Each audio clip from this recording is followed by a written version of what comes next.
सभी का वेलकम है संडे की स्पेशल ट्रांसलेशन क्लास में। आप लोगों की सबकी यही प्रॉब्लम होती है, हिंदी से इंग्लिश में लिखें कैसे, जो दिमाग में है उसको सेंटेंस में इंग्लिश में पिरोएं कैसे। तो आपके सामने न्यूज़पेपर है जनसत्ता दिल्ली, इसका एडिटोरियल है युवा की आवाज़। मैं आपको इसको सही अप्रोच से करना सिखाऊंगा ट्रांसलेशन। अप्रोच सीखनी है आपको, कोई भी कर सकता है ना, बहुत आसान है। अब देखो ये आर्टिकल आपको बड़े बड़े अक्षरों में साफ साफ दिखे, इसके लिए मैंने इसको ले लिया लेफ़्ट साइड में और राइट साइड में मैं करूँगा इसको ट्रांसलेट। पहले क्या काम करना है आपको, इस पूरे सेंटेंस को पढ़ना है आराम से ठंडे दिमाग से। भारत दुनिया का दूसरा सबसे ज़्यादा आबादी वाला देश है, लेकिन इसमें उल्लेखनीय बात, खास बात ये है कि भारत सबसे ज़्यादा युवा आबादी वाला देश है। तो दुनिया में चाइना के बाद 2 नंबर पे हम ही आते हैं पॉपुलेशन में, लेकिन खास बात यह है कि हमारी पॉपुलेशन जो है सबसे ज़्यादा जवानों वाली पॉपुलेशन है, यंग पॉपुलेशन है। जो लोग हिंदी नहीं पढ़ सकते हैं आराम से नीचे से पढ़ें आप रोमन हिंदी में, यहाँ पे आपको समझ में आ जाएगा। अब सबसे पहला काम क्या करना है, आपको इसमें जो काम हुए हैं ना उन कामों को पकड़ लेना है। ट्रांसलेट करने की अप्रोच बता रहा हूँ मैं। पहला काम हुआ है भारत आबादी वाला देश है। भारत आपका सब्जेक्ट है, देश है आपकी वर्ब है, बिल्कुल हिंदी में समझो। दूसरा काम क्या है, लेकिन के बाद उल्लेखनीय बात है, एक स्पेशल चीज़ है। अच्छा, तीसरा काम क्या है, भारत युवा आबादी वाला देश है। जिसने ये पकड़ लिया सेंटेंस ट्रांसलेट हो गया। अब देखो कैसे होगा, सब्जेक्ट है भारत, वर्ब है, तो भारत के लिए लिखते हैं अपने इंग्लिश में इंडिया और वर्ब हो गई इज। अब देखो इंडिया क्या है, अब जो बीच में है वो पूरा का पूरा डाल दो, दुनिया का दूसरा सबसे ज़्यादा आबादी वाला देश। India is world's second largest populated country. Simple हुआ ना, India is world's second largest populated country. अगर ऐसा नहीं बन रहा दिमाग में तो ऐसा लिख दो, India is a country with the second largest population in the world. जैसे मर्जी बनाना चाहो वैसे बना सकते हो। मैं ऊपर वाला रखता हूँ, नीचे वाला अगर आपको रखना है तो उसको भी भले ही रखें। इतना लिख दिया। अब देखो लेकिन के लिए क्या लगाऊंगा मैं, बीच में बट लगा दूंगा, बट लगा दिया। लेकिन इसमें उल्लेखनीय बात यह है कि उल्लेखनीय बात मतलब फैक्ट, उल्लेखनीय मतलब जिस चीज़ को उल्लेखन किया जाए, जो चीज़ खास हो, जिसकी तरफ नोटिस लाया जाए, है ना। तो मैं क्या लिखूँगा, बट एंड नोटिसेबल। उल्लेखनीय मतलब नोटिस में है, जो ध्यान में है, noticeable fact is, but a noticeable fact is. समझ गए मेरी बात को। अब देखो फैक्ट किसके बारे में, इसमें है, इस पूरी बात के बारे में। तो मैं ऐसा लिख सकता हूँ, a noticeable fact about India is, about India is. Fact ये है कि के लिए लगा दो दैट। अब वो फैक्ट बता दो, भारत सबसे ज़्यादा युवा आबादी वाला देश है। तो भारत सबसे ज़्यादा युवा आबादी वाला देश है, इसको मुझे लिखना है इंग्लिश में। तो भारत के लिए India is a country, India एक देश है, इंडिया इज़ अ कंट्री। अब ये कंट्री क्या क्या लगा दो, सबसे ज़्यादा युवा आबादी वाली। India is a country having the largest युवा आबादी। India is a country having the largest युवा आबादी। अब युवा आबादी को इंग्लिश में लिख दो, क्या लिखेंगे इसको, यंग पॉपुलेशन, है ना, युवा आबादी यंग पॉपुलेशन। तैयार हो गया आपका सेंटेंस। अगर इस सेंटेंस को अभी आप जोड़ देना कोमा वोमा लगा के, ये पूरा सेंटेंस आपका यहाँ पे राइट में हो गया ट्रांसलेट। मैं वही करके दिखा रहा हूँ।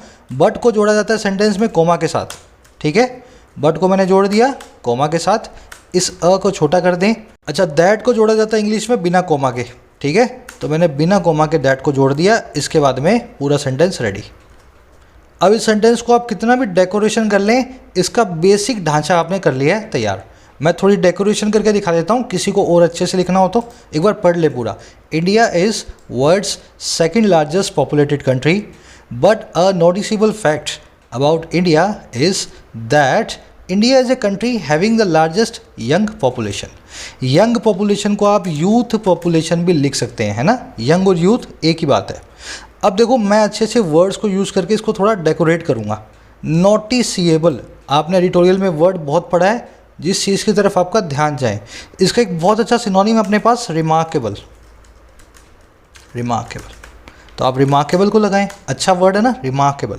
इस वर्ड की तरफ भी ध्यान दें, पॉपुलेटेड, इसकी जगह पे पॉपुलर मत लिख कर के आ जाना। पॉपुलर का मतलब होता है प्रसिद्ध, जो बड़ा फेमस हो। तो इंडिया कोई फेमस कंट्री तो है नहीं ऐसी, हम बात कर रहे हैं सबसे ज़्यादा आबादी वाली, तो मैं लिखूँगा पॉपुलेटेड, है ना।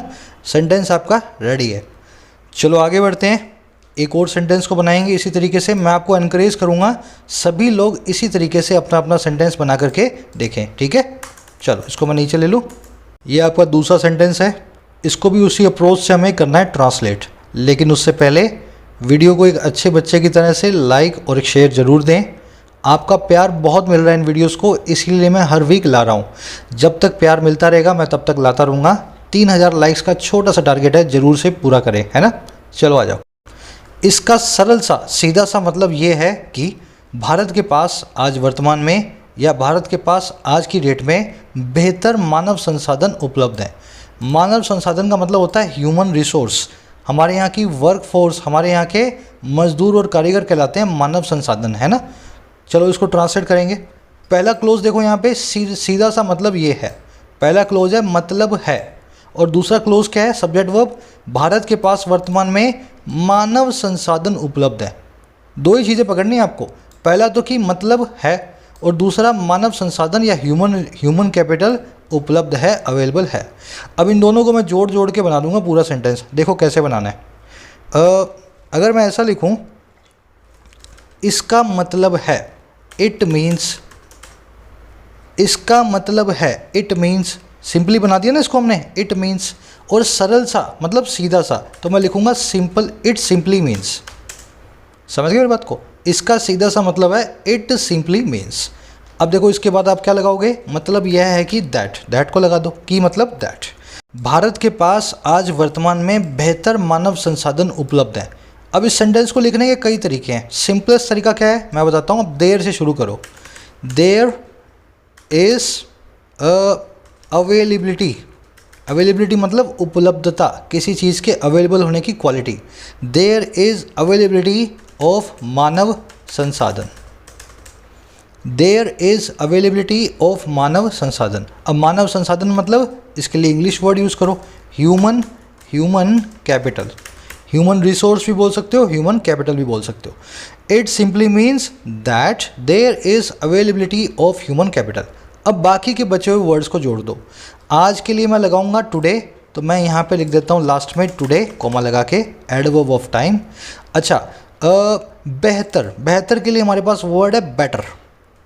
There is availability of better human capital today. समझ गए मेरी बात को। अब लास्ट में इन इंडिया लिख दोगे तो और भी अच्छा लिखेगा। इन इंडिया की बात हो रही है तो इन इंडिया टुडे। अब इस पूरे को जोड़ दो, बेसिक सा स्ट्रक्चर आपका तैयार हो गया। मैं ये नहीं बोल रहा कि ये किसी किताब को लिखने के लिए इनफ होगा। अगर आप राइटर बनना चाहते हैं तो बहुत सारी मेहनत आपको करनी है, लेकिन अगर आप बेसिक सा अपना एक आइडिया लेना चाहते हैं कैसे लिखा जाए, वो मैं आपको यहाँ पे बता रहा हूँ। अब इस सेंटेंस को अपने थोड़ा और बेहतर बनाएंगे। इट सिंपली मीन्स, अगर मुझे इसको और अच्छे से लिखना हो ना तो मैं लिखूँगा, इट सिंपली को लिखो इन सिंपलेस्ट टर्म्स। सिंपली को मैंने क्या लिखा, इन सिंपलेस्ट टर्म्स, आसान भाषा में, है ना। तो मैं ऐसा भी लिखूँगा, it in simplest terms, comma लगा दो बीच में।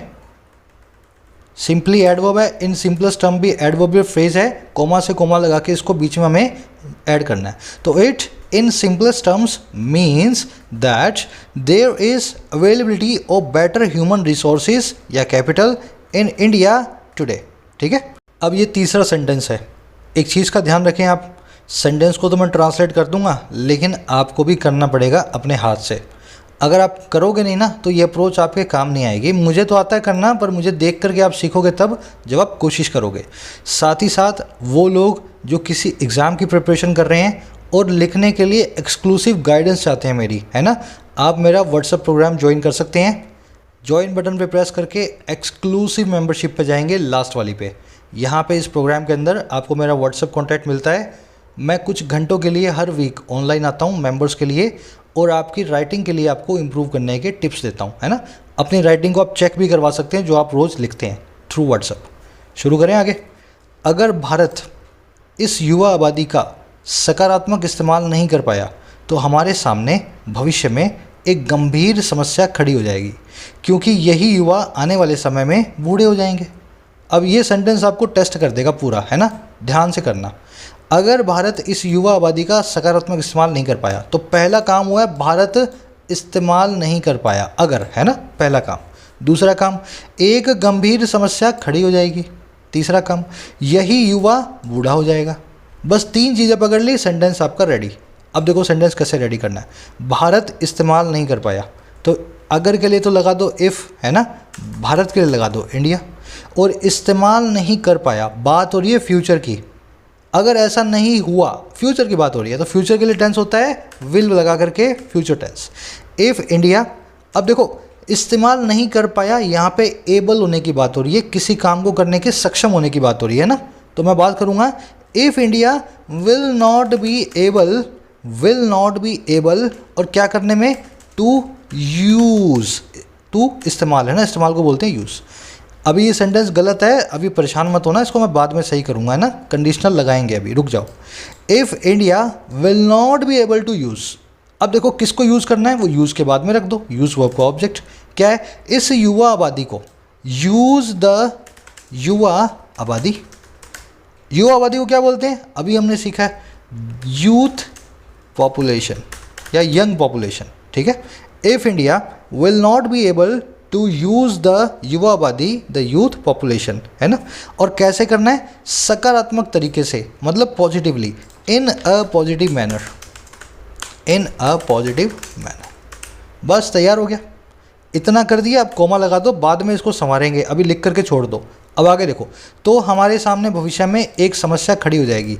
गंभीर समस्या के लिए हम लिखते हैं सीरियस इश्यू या सीरियस प्रॉब्लम, जो भी लिखना चाहो। और खड़ा हो जाने के लिए हम लिखते हैं स्टैंड अप, ये लिखते हैं ना। पर अब देखो यहाँ समस्या खड़ी होगी, ये अपने घुटनों पे खड़ी होने वाली नहीं है, ये पैदा होगी। अगर कोई समस्या, सवाल अगर आता है आपके सामने, तो यहाँ पे आप वर्ब यूज़ करेंगे अराइज, और खड़ी हो जाएगी तो इसके लिए मैं लिखूँगा विल अराइज। बिल्कुल आसान तरीके से समझ रहे होंगे आप, सीरियस इश्यू विल अराइज, समझ गए ना। और कब होगा, भविष्य में हमारे सामने, will arise in front of us in future, समझ गए इतना। अब आगे देखो, क्योंकि यही युवा आने वाले समय में बूढ़े हो जाएंगे, युवा बूढ़े हो जाएंगे, पहले लगा दो क्योंकि, क्योंकि के लिए वर्ड है बिकॉज, और युवा के लिए वर्ड, युवा मतलब यूथ, है ना, और यही युवा मतलब दिस यूथ, और बूढ़े हो जाएंगे तो मतलब फ्यूचर में विल बिकम, बूढ़ा मतलब old, because this youth will become old. और कब होंगे, आने वाले समय में, इन फ्यूचर। अब ये बेसिक ढांचा सेंटेंस का बन गया। अब मैं इसको जोड़ करके बेसिक सेंटेंस बना रहा हूँ, और फिर बाद में इसको संवार के मैं बनाऊँगा और बढ़िया सेंटेंस, है ना। बिकॉज, और इसके बाद में इस यूथ को हमने इसके बाद में ऐड कर दिया। एक बार इसको पढ़ो, फिर मैं इसमें आपको थोड़े से करेक्शंस बताता हूँ। If India will not be able to use the youth population in a positive manner, serious issue will arise in front of us in future, because the youth will become old in future. थोड़ा सा अटपटा लग रहा है, लेकिन बन गया आपका, है ना, सही बन गया। अब देखने वाली चीज़, ये सेंटेंस है एक फर्स्ट कंडीशनल का। अगर ऐसा हुआ तो ऐसा हो जाएगा, अगर ऐसा नहीं हुआ तो ऐसा हो जाएगा। आपको याद है इफ़ के साथ में कभी भी फ्यूचर टेंस यूज़ नहीं होता, तो मैं क्या करूँगा, इसको प्रेजेंट इंडेफिनिट टेंस में बदल दूंगा। ग्रामर आप बेसिक सीख चुके हो मेरे साथ, है ना। विल नॉट बी एबल को मैं लिखूँगा is not able, is not able. Will not B को इज़ में बदल दिया, फ्यूचर इंडेफिनिट को प्रेजेंट इंडेफिनिट में चेंज कर दिया। नॉट एबल को आप और अच्छे से लिखना चाहो, इज़ अनेबल, नॉट एबल को अनेबल लिख दोगे तो और बढ़िया लगेगा। If India is enable to use the youth population या the young population, young population, अब द की जगह इट्स लगा दो, इसकी young population, its young population, ठीक है ना। अब कैसे, इन अ पॉजिटिव मैनर, तो कह रहे सीरियस इशू। अब सीरियस इशू के लिए अपने पास अच्छे वर्ड्स भी हैं। सीरियस के लिए एक अच्छा सा वर्ड निकालें, चैलेंजिंग, चैलेंजिंग, ठीक है। यह एक और बढ़िया वर्ड बताता हूँ मैं आपको, प्रिकेरियस, प्रिकेरियस। और इशू के लिए हमारे पास वर्ड है चैलेंज, प्रॉब्लम, इशू, एक वर्ड है डिलेमा। आपने वर्ड सुना होगा, धर्म संकट बोलते हैं। अ प्रिकेरियस डिलेमा, अ लगा दो क्योंकि इशू एक ही है ना। A precarious dilemma will arise in front of us in future. In front of us की जगह आप लिख सकते हो फॉर इट, इंडिया के लिए इट लगा रहा हूँ और फॉर लगा रहा हूँ इंडिया, समझ गए ना, अस की बात बीच में ना लाऊं, इंडिया की बात ही चलने देता हूँ। If India is unable to use its young population in a positive manner, a precarious dilemma will arise for it in future because this youth will become old. अब देखो दिस यूथ, यही युवा। अब जब भी आपको यही की बात करनी हो, एडजेक्टिव यूज़ करना हो, तो यूज़ होता है हमारे पास सही adjective very. This very youth, this youth नहीं, दिस वेरी यूथ, यही युवा विल बिकम ओल्डर। अब देखो बूढ़े होने के लिए बिकम होना बिल्कुल ठीक है, लेकिन सही स्टैंडर्ड वर्ड है ग्रो होना। व्हेन यू बिकम ओल्ड ना, आप एक्चुअल में ग्रो ओल्ड होते हो, आपका विकास होता है, आप थोड़े से बढ़ करके बूढ़े हो जाते हो, ऐसा समझो ना। तो दिस वेरी यूथ, यूथ इसका वाई छोटा कर दो, will grow older, older in future. हो गया ना। यहाँ पे 2 बार इन फ्यूचर आया तो इसको पहले वाले को निकाल दो, अपने आप सेंटेंस समझ में आ जाएगा। ये आपका अगला सेंटेंस है। सब लोग खुद से कोशिश करें, मज़ा आएगा आपको अगर आप खुद से बना पाओगे, है ना। फिर मेरे साथ मैच किया करो। सेंटेंस ऐसा है, हाल ही में युवाओं के, नौजवानों के रेलवे एसएससी जैसी प्रतियोगी परीक्षाओं, कॉम्पिटिटिव एग्ज़ाम की तैयारी करने वाले एक तबके ने, है ना, एक ग्रुप ने पिछले दिनों में केंद्र सरकार के सामने गुस्सा जताते हुए, रोष जताते हुए सोशल मीडिया पे रोजगार दो जैसे कैंपेन को ट्विटर के शीर्ष पायदान पे ला दिया, ट्विटर का नंबर 1 ट्रेंड बना दिया। समझ गए ना। अब इस सेंटेंस को मुझे ट्रांसलेट करना और आपको लगेगा नहीं, समझ में नहीं आएगा करूं क्या मैं। आप ठंडे दिमाग से सोच लो किसने क्या काम को किया। एक तबके ने रोष जताते हुए ट्विटर के शीर्ष पायदान पे रोजगार दो जैसे कैंपेन को ला दिया। इतना ही तो काम हुआ इसमें, एक तबके ने शीर्ष पायदान पे ला दिया। इतना समझ गए, सेंटेंस रेडी है। तबके के लिए वर्ड होता है अ सेक्शन। सेक्शन बोल दो, ग्रुप बोल दो, जैसी आपकी इच्छा हो वैसा बोल दो, अ ग्रुप। अब देखो शीर्ष पायदान पे ला दिया। अब लाने के लिए वर्ड क्या होता है, ब्रिंग करना। तो हैज़ ब्रॉट या ब्रॉट, आप सेकंड फॉर्म लगाओ या परफेक्ट टेंस बनाओ, जैसा मर्जी बना दो, दोनों ही बन जाएंगे यहाँ पे। अ सेक्शन या ग्रुप ब्रॉट। अच्छा कहाँ पे लाया, शीर्ष पायदान पे, टॉप ट्रेंड पे, है ना। तो brought on the top trend on Twitter, Twitter पे शीर्ष पायदान पे लाया। इतना ही तो लिखना था। अब इसमें जोड़ दो किसको कहाँ पे लाया गया, सोशल मीडिया पे रोजगार दो जैसे कैंपेन को, है ना। तो brought a campaign on social media. अब देखो ये कैंपेन कैसा था, रोजगार दो जैसा। इंग्लिश में इसको लिखने का तरीका है a campaign on social media with a tag line, रोजगार दो। टैग लाइन होती है ना, ये टैग लाइन मतलब एक तकिया का नाम, किसी चीज़ का जो आप एक नाम दे देते हो, टैग लाइन होती है उसकी। तो ऐसे सेंटेंस बनेगा, अ सेक्शन या ग्रुप, ग्रुप को निकाल दूँ, सेक्शन लिख दो। A group brought a campaign on social media with a tagline रोजगार दो, और कहाँ लाया, on the top trend on Twitter. अब देखो ये सेक्शन कौन था, ये था युवाओं के एसएससी, रेलवे जैसी प्रतियोगी परीक्षाओं के तैयारी करने वाला एक section. A section of youth, ये युवाओं का एक सेक्शन था। और यूथ कौन सी है, जो एसएससी, रेलवे जैसी प्रतियोगी परीक्षाओं की तैयारी करती है। तो मैं इसके लिए पार्टिसिपल यूज़ करूँगा, वो वाले यूथ प्रिपेयरिंग फॉर। अब देखो यहाँ काम आती है आपकी ग्रामर। पार्टिसिपल आपने पढ़े हैं, मालूम है वर्ब के एनजी फॉर्म एडजेक्टिव का काम करती है। यूथ जो तैयार हो रही है, प्रिपेयर फॉर कर रही है, और किसके लिए, कॉम्पिटिटिव एग्जामिनेशंस के लिए। इसको हमेशा आप एग्जामिनेशन लिखें, एग्ज़ाम लिख के ना आए, एग्ज़ाम इसकी शॉर्ट फॉर्म होती है ना, एग्जामिनेशंस। और कैसे examinations, such as railways and SSC. बस सेंटेंस तैयार। A section of youth preparing for competitive exams, examinations such as railways and SSC brought a campaign on social media with the tagline रोजगार दो on the top trend on Twitter। अब देखो ये काम हुआ कैसे, केंद्र सरकार के सामने रोष जताते हुए, ये कहलाएगा साइमल्टेनियस एक्शन। पहला काम तो इसने ये किया और उसी वक्त अपना रोष जो है, गुस्सा जो है, केंद्र सरकार के सामने दर्शा भी रही थी। तो यहाँ पे मैं पीपीएससी को यूज़ करूँगा। ग्रामर आप जानते हो, प्रेजेंट पार्टिसिपल साइमल्टेनियस एक्शन की। रोष जताना, इसके लिए आप लिखोगे एक्सप्रेसिंग इट्स रोष, रोष के लिए वर्ड है एंगर, ठीक है। और ये आप इसको आंक्स लिख सकते हो, एंग्स या एंगर एक ही बात है।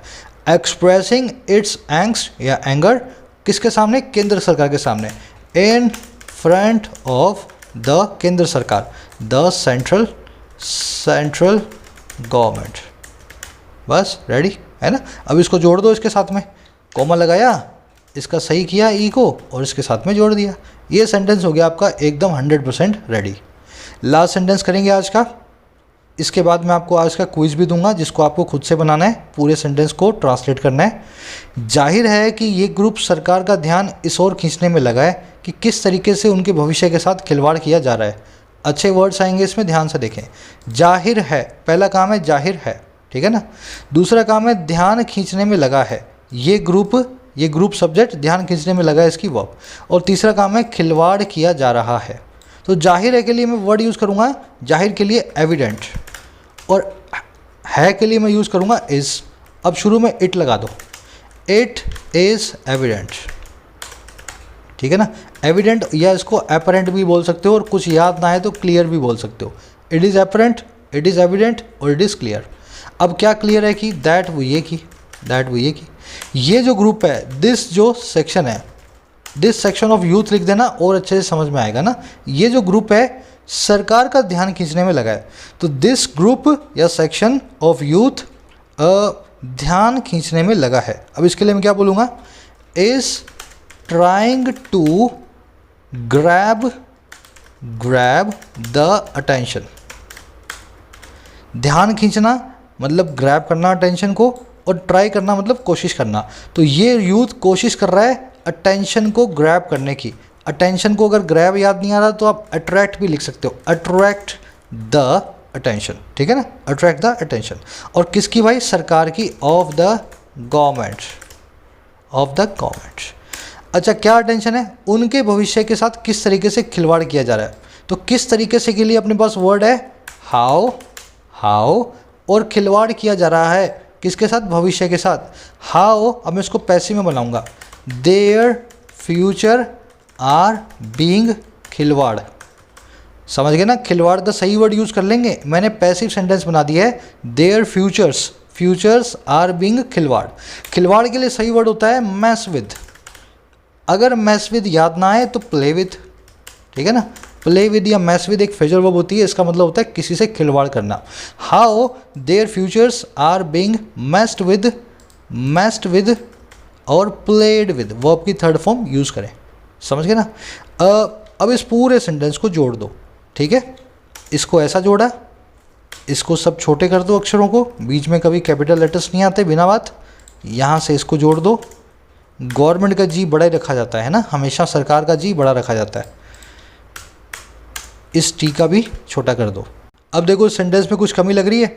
इट इज़ एविडेंट, ये साफ है। दैट वो ये की, this section of youth is trying to attract the attention of the government.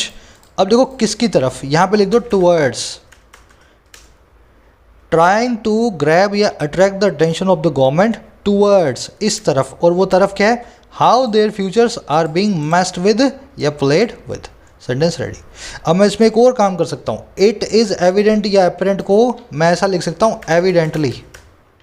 Adverb से शुरू कर दो, एडवर्ब सेंटेंस एडवर्ब बन जाएगी। सीधे ऐसा लिख दो ना एविडेंटली, तो भी ये इट इज़ एविडेंट के बराबर ही है। एविडेंटली बोल दो, या इसकी जगह आप यूज़ कर सकते हो सीमिंगली, है ना, या अपरेंटली। आपने जितने एडिटोरियल्स मेरे साथ पढ़े हैं उतना ही ज़्यादा आप अच्छे से लिख पाओगे। एविडेंटली, सीमिंगली, अपरेंटली, दैट को निकाल दो। This section of youth is trying to attract the attention of government towards how their futures are being खिलवाड़, मैस्ड विद या प्लेड विद। आ जाओ आगे। अब किसी का सवाल आएगा देखना कमेंट्स में, सर हमें तो पता ही नहीं था खिलवाड़ के लिए ये वाला यूज़ होता है। आज मैंने बता दिया तो क्या याद रख लोगे? अभी नोट कर लेना, क्योंकि खिलवाड़ वर्ड जब कभी आएगा तब तुम्हें यही वर्ड यूज़ करना है। आज सीखा है, इसको ध्यान रखो, है ना। चलो अब देखो लास्ट सेंटेंस है, छोटा सा है, इसको मैं यही निपटा देता हूँ। सवाल है कि क्यों नहीं सरकार इस प्रोसेस को दुरुस्त करती है। पहली चीज़ है सवाल है, सवाल है के लिए द क्वेश्चन इज़, ठीक है। इसके बाद लगा दो दैट वो ये कि सवाल जो भी है, अब सवाल लिखेंगे। क्यों नहीं सरकार इस प्रोसेस को दुरुस्त करती है। सरकार आपका सब्जेक्ट है तो द गवर्नमेंट, और दुरुस्त करने के लिए हमारे पास वर्ड होता है इम्प्रूव, है ना, या ओवरहॉल। थोड़ी वोकैबुलरी आनी चाहिए। इम्प्रूव मतलब बेहतर बनाना, दुरुस्त करना। और इम्प्रूव के लिए आपके पास किसको करना है, इस प्रोसेस को, दिस प्रोसेस। अब ये क्रूड सा सेंटेंस बन गया। अब इसमें क्यों नहीं भी आ गया और नॉट भी आ गया। वाई इसके बाद में आपको सेंटेंस को शुरू करना चाहिए वाई से, है ना। वाई द गवर्नमेंट, और इम्प्रूव नहीं करती है तो डज नॉट इम्प्रूव, इम्प्रूव या ओवरऑल जो आप लगाना चाहो उसके हिसाब से, ठीक है ना। अब इन दोनों को जोड़ दो, why the government doesn't improve this process, इन दोनों को जोड़ दो। अब एक चीज़ का आप ध्यान देंगे, जोड़ते ही आपको याद आएगा दो कंजंक्शन एक साथ आ गई, एक तो दैट और एक ये Y.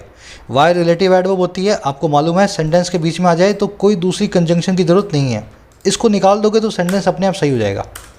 The question is why the government doesn't improve या ओवरऑल दिस प्रोसेस। अब ये प्रोसेस का ही की यहीं बता दो, of the recruitment process for government jobs, है ना। रेडी। हिंदी में इसके आगे इसने क्वेश्चन मार्क लगाया, लेकिन इंग्लिश में नहीं आएगा क्योंकि आप जानते हो ये सेंटेंस कोई इंट्रोगेटिव सेंटेंस नहीं है, ये अपने आप में एक सवाल है ना। चलिए बढ़ेंगे अपने आज के क्विज़ की तरफ। अब ये आपका आज का क्विज़, इस सेंटेंस को आपको जो मैंने हिंदी में लिखा हुआ है ऊपर और नीचे, इसको आपको इंग्लिश में ट्रांसलेट करना है। इसी अप्रोच को कॉपी करके ट्रांसलेट करें, कमेंट्स में डालें, मेरा रिप्लाई भी आपको मिलेगा कमेंट सेक्शन के अंदर। आपको पहले पता लगे आप कितना कर सकते हो, फिर मेरे रिप्लाई से मैच करने पे आपको पता लगेगा कहाँ पे आपने गलती की। अच्छा, एक और चीज़, ज़रूर से वीडियो को एक लाइक और एक शेयर दें। सिर्फ 3000 लाइक्स का टारगेट है आपका, ज़रूर से पूरा करें। मिलूँगा कल फिर से, तब तक के लिए साइनिंग आउट।